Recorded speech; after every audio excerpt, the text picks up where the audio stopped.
Hello everyone, my name's Logan and welcome back to the lecture hall. For today's video, we are covering the limit of a function. So let's begin with our definition. Suppose f of x is defined when x is near a. Then the limit as x approaches a of f of x, or maybe the limit of f of x as x approaches a, is then equal to this L. And so we're like, okay, great, but what the fuck does that mean? Well, limits are all about the approach.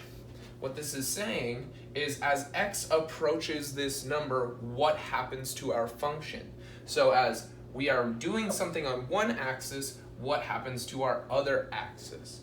And so we have an example here, a very easy example at that, y equals x squared. Well, let us take the limit as x approaches 1. If we just took the limit and we go, so these are broken up into 0.25s and 0.5s and whatever, and we notice as we get closer and closer to 1 on our x, we get closer to 1 on the y.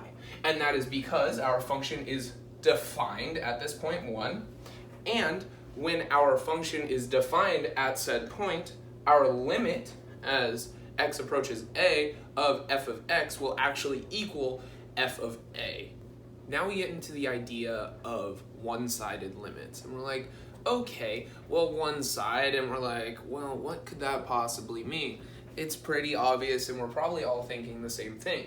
Well, it's which side we approach a from. And what do we mean by a? Well, that's that constant that our function is approaching. We could approach from the left, or we could approach from the right?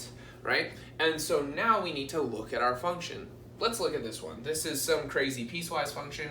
As we approach 3 from the left, our function will equal 7.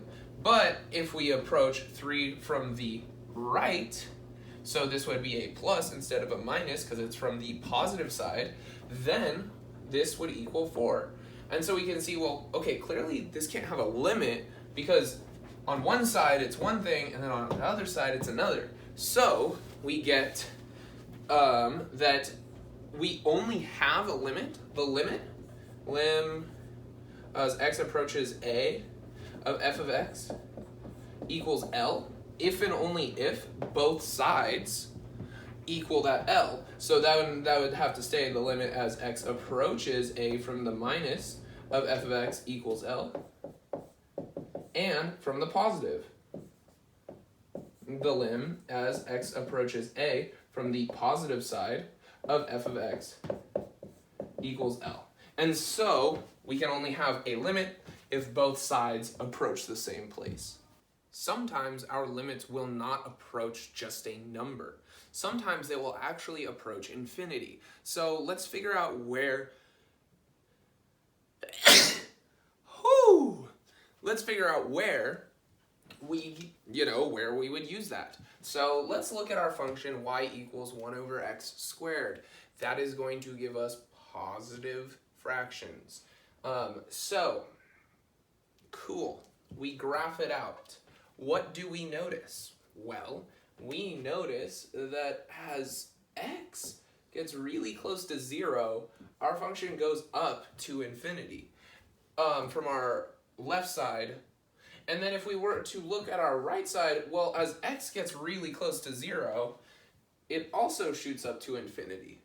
So we can see, okay, well, they're both approaching positive infinity. And we're like, okay, well, the limit as x approaches 0 of 1 over x squared is going to be equal to infinity because both approach infinity. Then if we were to look at y equals negative 1 over x squared, well, this one's easy. They're both going down to negative infinity. So we can say the same thing except negative and say the limit as x approaches 0 of negative 1 over x squared, that equals negative infinity. So now we can talk about a case where we wouldn't have a limit. What if instead we had, instead of 1 over x squared, we had 1 over x? Well, what would that look like?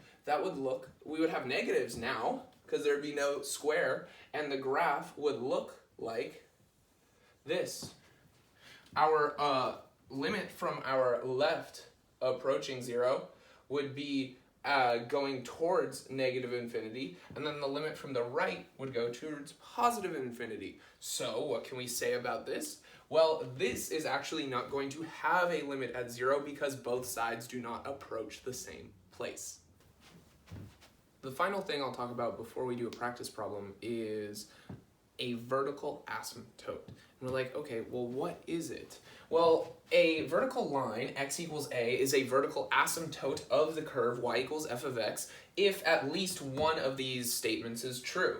The limit as x approaches a of f of x equals infinity or negative infinity. The limit as x approaches negative a from the negative of f of x equals either positive infinity or negative infinity, and the limit as x approaches a from the positive side of f of x equals infinity or negative infinity. So we're like, okay, well, those two examples we just looked at, actually those three examples had vertical asymptotes at the line x equals 0. Now for our practice problem, we are looking at y equals 1 over x yet again. And so we look at it and we want to find the limit as x approaches a for a equals 0 to infinity and negative infinity. And we're like, okay, well, that kind of sucks. But we know already at x equals 0, there is no limit. So that would be d and e, because they approach different places as x approaches 0, right? One goes to negative infinity while the other goes to positive.